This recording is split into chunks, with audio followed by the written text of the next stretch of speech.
Hello, everyone. Jack Farmer here with George Hermoza with the Wrestling Chatter. And George, have we got a show for them? We are chatting with none other than Madusa, and we talk about all sorts of stuff.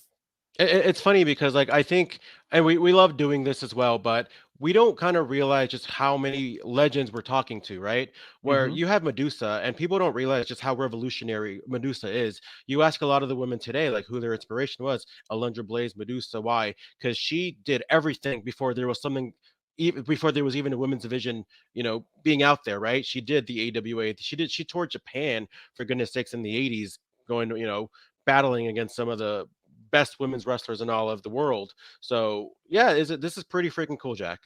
Yeah, and I mean, wrestling is just the start. We talk about things like monster trucks. We talk about singing Japanese songs. We talk about all sorts of things. It goes everywhere, but she really is a Renaissance woman. She does everything. Yeah, and obviously author is another thing that she can add to her resume. The Woman Who'd Be King, which is going to be coming out very very soon. I know she's going to be at Mania Weekend at WrestleCon signing her books as well. So for everybody watching, you can also purchase a book on Amazon as well. Yeah, everyone needs to go check that out. But George, let's not make them wait any longer. Let's get right to it. This is the Wrestling Chatters interview with Madusa. Ah, yes, ladies and gentlemen, my name is Jack Farmer, and I am being joined by the producer, the boss man, George Hermoza, as well as the queen of everything, Madusa. Goes by many names. I'm going to call you Madusa if that's okay. It's the Wrestling Chatter. Madusa, thanks so much for joining us. Thanks, guys. I've been called a few things, but I'll take that. Yes, that's nice and subtle. Yes. Well, great to be here. Real Jack. For some reason, I want to call you Jack Hammer and Hermosa. You remind me of Sunday mimosas. So Jack yeah, Hammer is a great nickname. If I ever get into the squared circle, I think that's got to be the name, Jack I Hammer. think so. Jack Hammer. Yes. Wow. Well, you've got a bunch of stuff I want to make sure we cover today because you're working like crazy, doing a whole bunch of stuff. But I like to start off with an easy question, if that's okay. Okay. Yes. Are you a dog person or a cat person?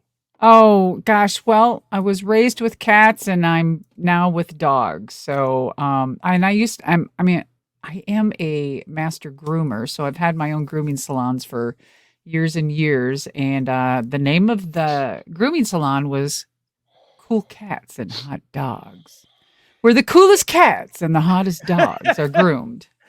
But you got to pick one though. This A is the fun. dog. I'm a dog lover right now. You're a Yeah. I dog love person. all animals. I'm an animal person, but right now I have a toy poodle. Her name is Daisy.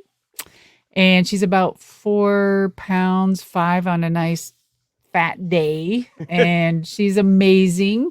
She travels with me everywhere as much as I can. And yeah. And I used to raise wolves for about 18 years. And so, yeah, Oh I'm just, wow. yeah, spectrum all over. Wow, I was hoping that we could get a nice clickbaity article saying something like Madusa hates kittens, but you've covered the bases. I can't do that. You made Oh. sure to cover all your bases there. So Yeah, I love you clickbait people. I'll give you some clickbait later, I'm sure. Well, here's Yes. gonna be clickbait number one. What do you like better, Medusa or Alundra Blayze? Well, it depends on who hired me for that segment. You're talking to a veteran here, so I know how to manipulate answers. So it I truly think the best move I ever did in pro wrestling was trademark Medusa 40 years ago. what made you decide to do that? Just because you saw where this was going, or was it 40 years unlucky? ago, did we even see where anything was going? Right. So, I mean, no, I just, I didn't grow up wanting to be in pro wrestling. It wasn't one of my, loves as a child, like a lot of kids are, today. And I was actually putting myself through nursing school. And so, fast forward, a friend of mine introduced me to a Hollywood stunt coordinator, and he thought I should be in pro wrestling. And then here I am. But back then, I said, whatever I get into, I dive in hard. And I know it may sound really conceited, but man, whatever I get into, I'm good at, right? Mhm. Because I have a standard for myself. I either go in all or not at all. So, and if you're going in it to win for yourself, then, damn it, you are going to be good at it, right? Even if it's failing 10 times, you'd be good at that until you succeed at whatever your goal is.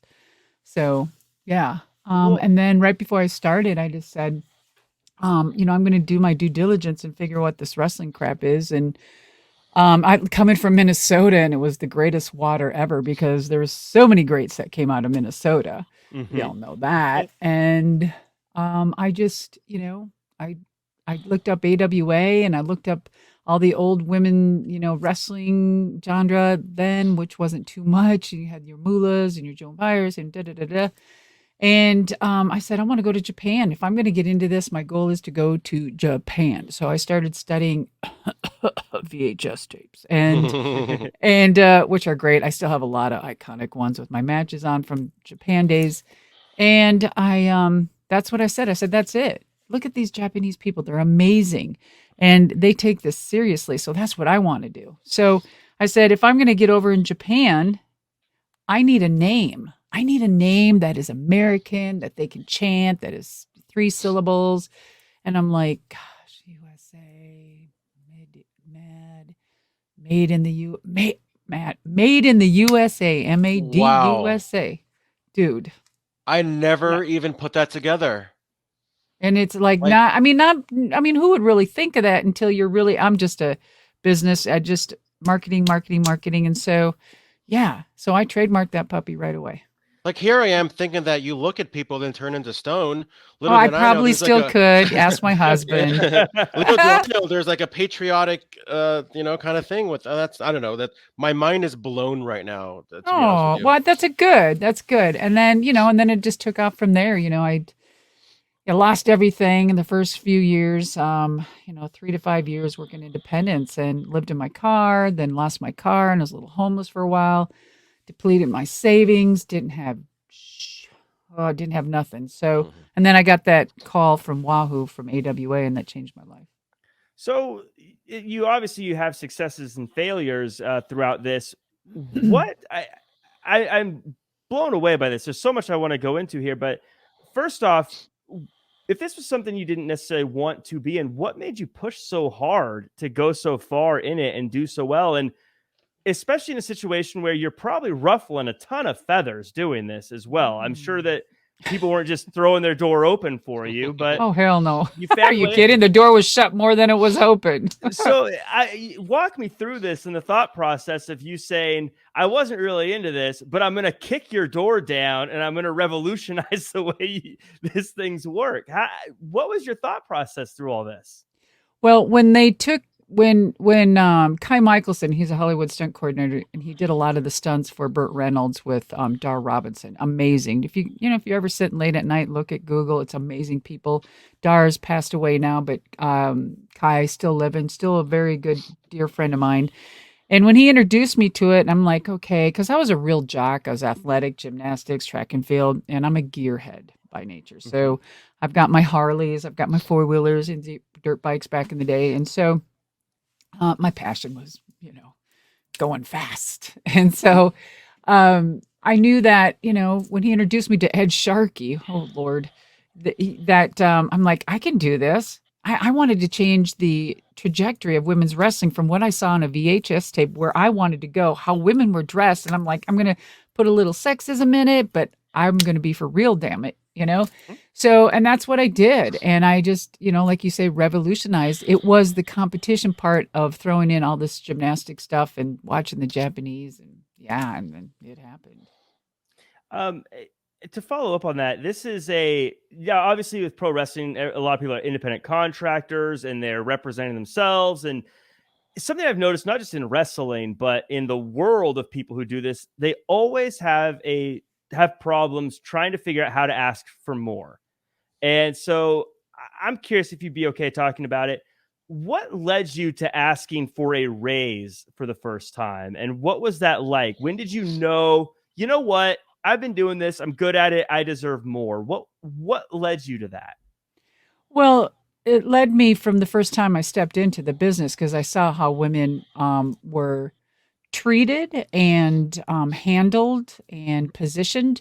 So when I first got in, we were just enhancements, keep your mouth shut and oh my gosh, if we were to ask a question, then we became a problem. We were known as problems, or hard to deal with, or she's just a, pain in my ass, whatever. And so that narrative shook me. And because, as we were saying before, and we were jaw jacking before the show, is like, I never took no for an answer, and I found another way respectfully. Sometimes it was louder than others, and I don't mean just vocally. I'm just talking about my actions. And damn it, I wanted to be heard, right? And so doing so, it really put me in a position that it never gave me that financial freedom that women have now today. Fast forward, we have our first women that are actually having, signed $1 million contracts. I couldn't even imagine what that would be like, right? Mm-hmm. However, just to try to get paid, like the first 3 to 5 years, I never got paid. And that's when I said I depleted everything and lost everything.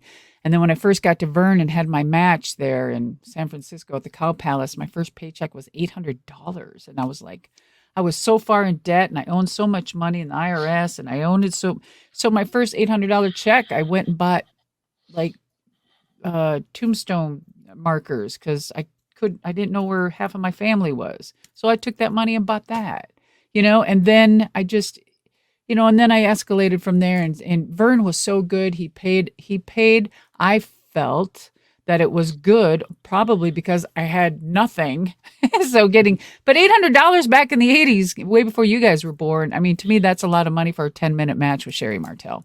And then it just kept escalating from there. It got uglier and uglier, heavier and heavier. And then again, when I saw how things were changing in wrestling, way fast forward to like 99, I just said, I'm out, man, peace out. I just didn't like the way, the transitions of women and how they were being used at that time. Now, Grant, the Attitude Era was explosive. It was great. That's what a lot of people remember. But I mean, mud baths and making us wrestle in our bra and panties, and knowing that we had to do that to keep a job is just so debilitating on the mind. It's just, I just don't get it. So, and of course, a lot of them, kudos to the women women that stuck it out. But it did a number on a lot of the women. So it took every era to change the trajectory of women's wrestling to get to where we're at today. And then unfortunately, a lot of them situations were bad. Mm-hmm. I want to talk a little bit about your first trip to Japan. Now, a lot of people obviously going to Japan and learning that craft and owning your craft and mastering your craft. You obviously did that, but there's a big difference between wanting to go to Japan and actually going to Japan. What was that mindset that you had, as far as deciding, what, I'm going to Japan. I'm going to be, in the All Japan and all, the women's All division. Japan Women's Pro. Yeah, like what was your mindset as far as like this is what you're doing, as opposed to a lot of people that kind of have that I want to go. You got that mindset of no, I'm going to go. What helped me out, George, on that mindset is I knew what was before me and what needed, a change. And so when I got asked to go from the AWA, when Chigusa was making a small American tour, she was looking for somebody to bring back to Japan to have a program with, but nobody knew that. And when she showed up at the AWA, where none of us knew, and then they spoke to Vern and said, hey, they're just checking out your girls. And then she liked one of my matches and said, I want to match with her. And then I was scared to death. And I'm like, okay, yeah. And when they said, hey, you're going to wrestle Chigusa tonight, I was like, oh my gosh. So immediately in my mind, it went to the VHS tapes. I saw all of these women. All I thought was these moves. What can I do? And that was the first time I ever saw a woman go up to the corner turnbuckle and dive out onto the concrete, because Vern did not have cushions out there that time. And I dove out on her and gave her a splash right on the concrete. And after that, I received the respect. They asked me to come out intermittently. I went back and forth to Japan about 4 to 6 times, thanks to, I think it was Apter, and because they were trying to connect with him to get a hold of me. And and then that's how that started. So I think my mindset was, when they finally asked me to go right then and there, my whole life changed, because here's the funny part. Hashtag it's in my book. You'll see my personal life and growing up, what it was all about, and not having that father, not having, the mother image that a child needs, and not and having any siblings my whole life, that I had nothing to lose. And so I did, there was no thinking. I just packed up. My mindset was, this is why I got here. This is why I wanted to do it. And this is where I'm going. Jumped in full, just, geez, oh my gosh, just jumped right in, and I didn't even look back. When I was there for those 3 years, I had more of a culture shock coming back to the States, guys. And oh yeah, because I learned so much about our country coming back to the States. How, I love America, but we are so arrogant and so loud and so boisterous and so demanding, and so, oh, we're the greatest. And well, we know where we're at now. So anyway, there's that. Yeehaw. Well, I'm glad you talked about your past, because I have a little segment I want to run by you. I call it Wiki What. And what I'm going to do is I'm just going to say some things that are on your Wikipedia, and you let me know if it's true or not, because Wikipedia sometimes I'll do my best. Has a reputation.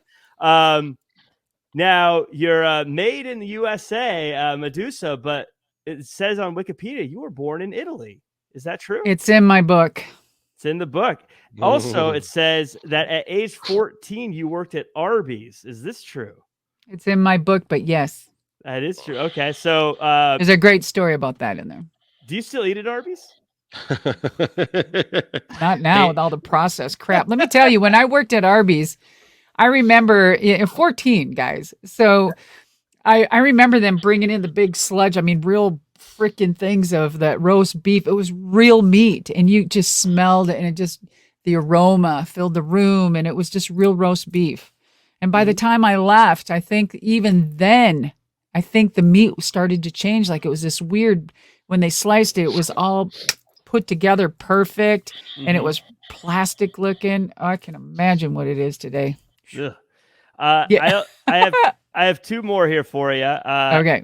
And if it's in the book, you can just say it's in the book, and that'll be a little bit of a tease here.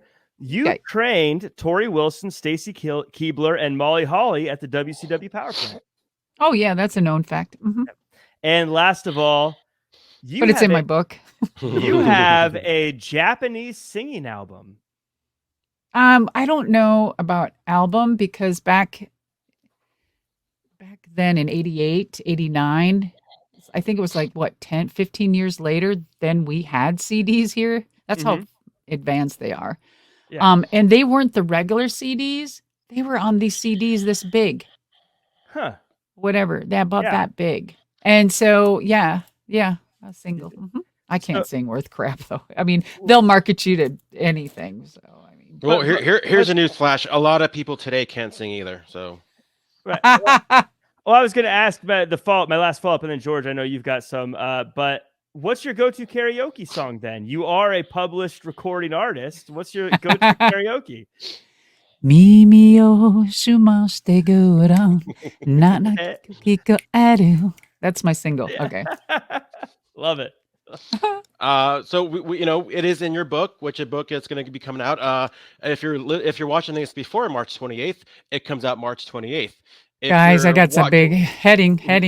It's already done. It's from the printer, and it is way ahead of March 28th. So I think, so I think they're going to start pushing them out before the 28th. Yeah, it's already done.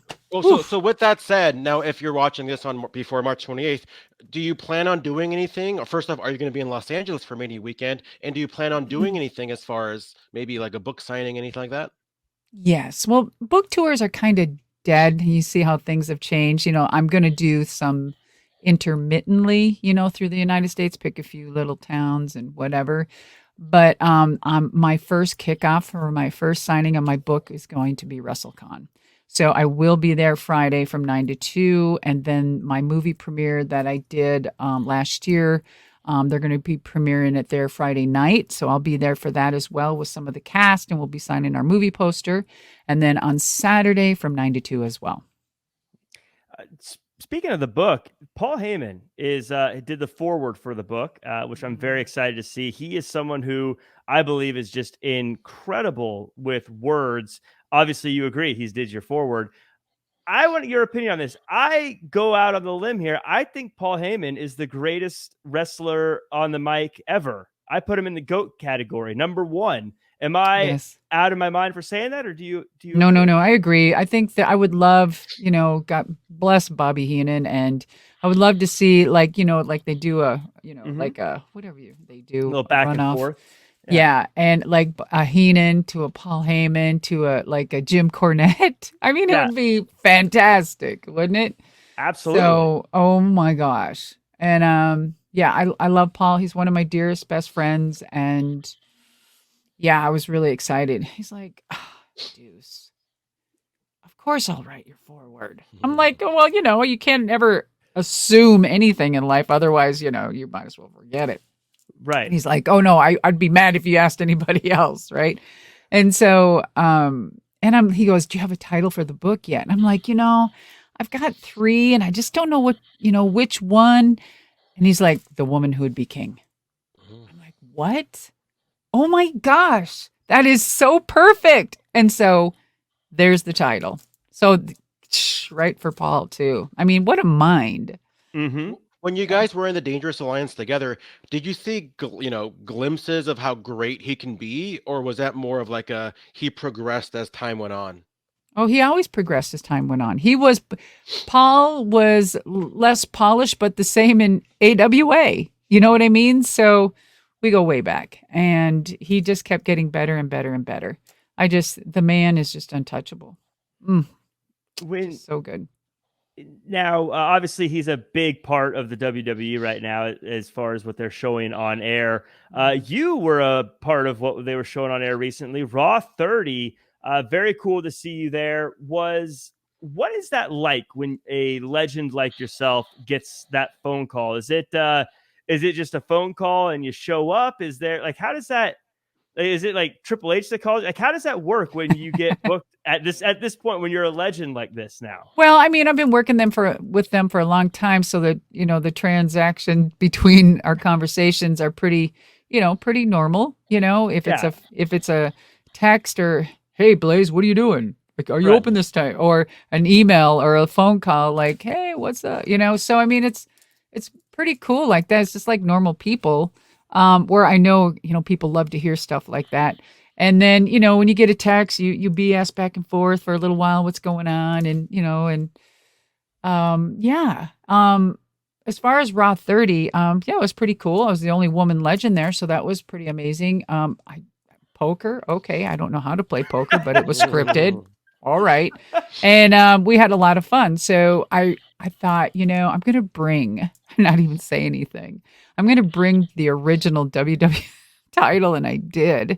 And I just kind of, I'm like, I've had it down on my lap the whole time. Like when the camera starts rolling, I'm just going to slide it on the table. And I did. And they filmed it. And I'm like, yes. Oh, so great. good. It was a great moment. I think anyone who has been watching for a while too loved that moment as well. I absolutely loved seeing that there. When did you realize, because maybe you haven't realized it yet, or I don't know, tell me when you did, that you were a legend? Like, you're a legend. I don't know if this is the first time anyone's ever said that to you, but when did it dawn on you that like you're more than just a wrestler, you're a legend? Well, I mean, thanks, but I think it's, of all my hard work, all the adversities that a person goes through, excuse me, and in all the failures, so it really made me who I am and my choices and the people who I chose to keep around me and my environment, good, bad, or indifferent. You really are a product of that. And what you choose to do with that determines on what your next thing is in life, good, bad, or indifferent. Failure is not, a destination. It's only a blueprint. Mm-hmm. Right? So it's a blueprint to your success.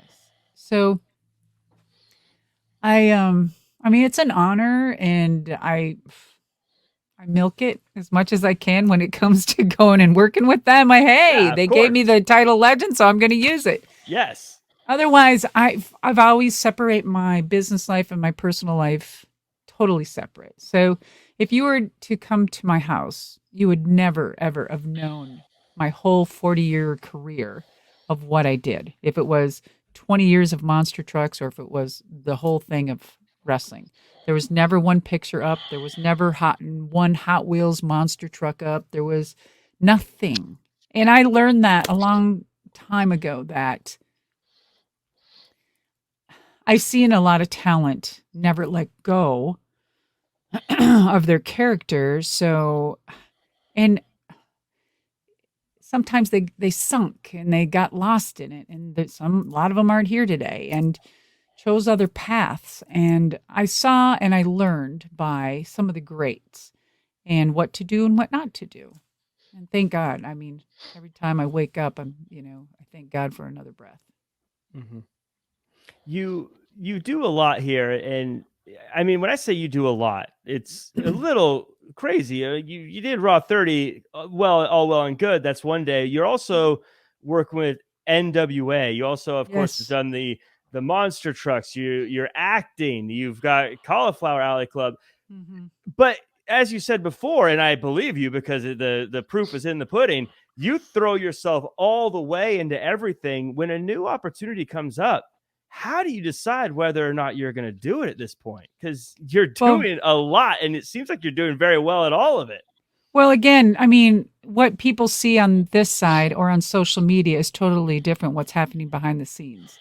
So like the little mishap for the last, when I was 10, 15 minutes late for this gig, it upset me very much because I am never late. And so just a simple thing of a switch that turns off the computer on the wall and just that made me crazy. And so how I juggle everything, it's like things like that behind the scene where people don't realize where everything kind of just domino effects one thing after another. So you have to learn to not just strategize to be structured, but structured to be strategized. And you really have to be organized. My husband is 31 years military, command sergeant major of the Army, and he just retired 2-3 years ago. And let me tell you, you want to talk about structured. I mean, I learned a lot from him. And men like him has given me the opportunity to do what I do. So I'm very grateful for that. But he's rubbed off on me very well. Very well. Your book, the woman who would be king. Yes, sir. Why now? Why 2023 and maybe not 5 years ago or maybe 5 years from now? Like, why is right now the perfect time to have your story, in written mode? I'm going to go by the old cliche saying is that things do happen for a reason, even if you don't know what that is or why it's happening. And I'm a big believer of intuition. Intuition has been my moneymaker my whole career. And God or higher spirit, or whatever you believe in, has given you that instinct. And a lot of people ignore it and think it's deja vu or with this or that or this. And that is your actual natural instinct telling you what to do and to take a moment and recognize what that is. And I've made a lot of decisions saying, okay, wait a minute, this don't feel right. Or, hey, I need to take a step back and, change the trajectory of this or do that. Yeah. Mm-hmm. Were there any stories that you kind of had to kind of dig in there and kind of get deeper, or even have to reach out to somebody and say, hey, remember this time, or can you kind of help me recollect? So what, okay, how are you're asking me a question that, yeah. Or say that again, like, how do you want me to? So like, was there anything that you maybe forgot that in the process of, writing your book, you remember, I remember Oh, this, I see what you're saying.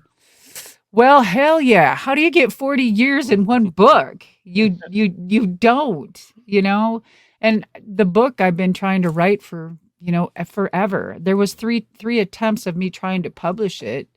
And it just, again, I'm going to go back to that. It wasn't the time and it just didn't work out. So when something's not working out, a lot of people shove it to make it work out. And sometimes it doesn't end up well, or it's not what you wanted or expect. And then you have all of this time, money, and blah, just sitting there in a pile of glump, right? And so I let things take its course. Sometimes some things do need a little push or reevaluated, but I tried to get, now remember, hence the word biography. It's a biography. It's not just a wrestling book, people.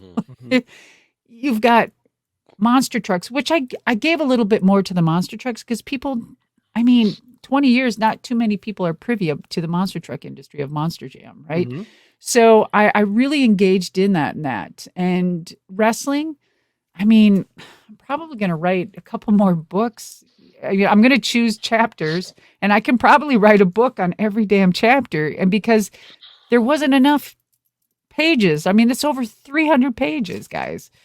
So it speaks like me. It was very well written, eloquently spoken, and I'm just so proud of it. The publishing company, ECW Press, out of Canada, they chose around 200 people to read the ARC. The ARC is a digital version where you send out to people to give you your hopefully 4 or 5 point, star reviews. And, the ones that are slowly coming back, which are, thank God, 4 and 5 stars, is, they're like, wow, this ain't just a wrestling book. Holy crap. And a lot of them are like, one guy put, hey, if you're a wrestling fan, you might be a little disappointed because there's not a lot of, people being thrown under the bus or anything like that. And I'm like, why would I throw people under the bus for 5 seconds of more fame? I think that's crap. I'd probably have to hire a whole Twitter army if I did to protect my ass because the way social media is now. You know what I mean? It's just, yeah. I could have kept writing forever. So I have goals. Now my next goal there, real jackhammer, is of course, I'd really love to make this, documentary to a movie, but more so a series. So I had it in my mind that I wanted to make this kind of a runoff to a series, and then the Rock thing came out. I'm like, damn it, but that's okay. We'll do it with me. So, that's my goal. Yeah, you are someone who you say it's not just a wrestling book, and let me tell you, as someone who has done research to come chat with you today, you are tough because you have so much stuff. We didn't even touch on the Twitch and the video gaming. We didn't touch on that's all the pandemic's fault. What the hell are you going to do during a pandemic? All I did is bought all these damn gimmicks all around me and these monitors, and I didn't know what the hell I was doing. Now, back in the day before you kids were born, I'd be sitting there playing Pac-Man and crap, right? But and I'm like, oh yeah, I remember gaming. I can do this. Hell fire. Like this stuff is so advanced, right? So I got a couple guys, and you always keep a good group of people around you, right? And so I'm like, okay, I need to find a real good group of people that knows all this crap. So I did, and some people hooked me up with some other people, and so a lot of people couldn't come and help you, right?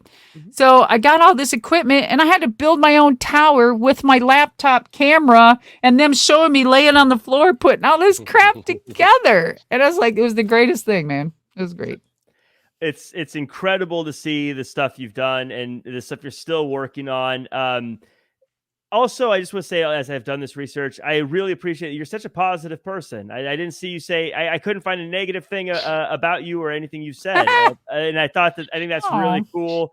And I absolutely appreciate that. Just you spread positivity and support people. Oh, I do. And you know what? I still love this business. I get frustrated still to this day, as I always did in this business. And it's really good to finally find myself in the business, not jaded, because this business can make you very jaded. It could just keep you back. And I was for many years. That's why when I retired from wrestling in 2001, I said, I'm out of here. And then I got that call to go to Monster Jam, and I'm like, yeah, okay, I'll crush some things. And when I was gone, I never watched, never looked, never nothing wrestling for all of them years until I got that call for 2015 Hall of Fame. Was it a relief to get that call, or just to kind of, because I was there. I was actually in the building when you got inducted into the Hall of Fame. Oh, awesome! Yeah, I was there in San Jose at the HP Pavilion. That was a good one, wasn't it? Yeah, it was great. It was good. They were, definitely one of my favorite Hall of Fame ceremonies that I was there live, but just overall witness. But was there this big sense of like, oh, like this big not that maybe you say maybe you had one, maybe you didn't, but like just this big like, wow, I can kind of finally move on after all the Vince would never induct her or whatever it is. Like now it's like, well, I'm here, and now we can move on with our lives. Yes. So I'm going to tell you kind of a nice little closing, because this would be a beautiful closing to all that. When I got that call, I was at a driver's meeting for racing and stuff and getting ready to race. And my phone kept on going off, and I'm like, oh my God, damn it. You know, this is WWE. Could you please call us? I'm like, shit, some fans got my number. Damn it. Oh, whatever. And then it kept going. I'm like, ah. And so finally, when I got to the dressing room, I called back, and they're like, no, really, Carino, this is talent. Blah, blah, blah. So I talked to Carino, and he's like, we're wondering if you'd like to be in the Hall of Fame. And I'm like, are you kidding me? So my first thing was, does Vince know? That was my first thing. And seriously, and they're like, no, blah, blah, blah, blah. And fast forward, I didn't know what to expect, because I was still kind of hesitant, scared, jaded, but I've seen the business change. You know, I still have great friends in the business. And so I didn't know what to expect going in. And it was the most amazing, it was the most amazing moment that I had in wrestling, because I've always said I was good to wrestling. Wrestling wasn't good to me through those years, but because of my passion and how passionate I was in it and for other people and do well, and I wanted to change it for so many levels. And I believe every era has changed it for the better. We still need a lot of change for men and women, not just women empowerment, but for men too. And so when I got that, I was just astonished by when I went in there. Everyone was so welcoming and so loving. And so, I mean, just they welcomed me, right? My first call was from Mick Foley, and this is where the sweet spot is. And in answering you too, George, is I was talking to Mick Foley, and he said, Deuce, I owe you an apology. And I'm like, well, what's up? He goes, I drank the Kool-Aid. And I'm like, what are you talking about? He goes, the time when you threw the title and the belt. He goes, I was working. I had a job. I was under contract, and I was just listening to everything. And he goes, I never understood really what happened and why. And so George and Jack Hammer, it's in my book. I explained that. And when he said that, it was like, it was just like everything. Not that I needed his, because I didn't know how he really felt. But when no one talks to you because you're like, whatever, I'm like, if I was a dude doing that actually did it, I would have been on the cover of every magazine. I probably would have had $1 million contract, blah, blah, blah, blah, blah, because I didn't have a pair dangling between my legs, excuse me. But at that time, women were treated like crap anyway. Whatever. So when he said that, I just like everything left me, because I knew other people did the same thing or felt the same way. And then other people started coming up to me, and it was like, wow, it was so cool. And then I gave Mick an ARC copy of my book, and he wrote a great review. I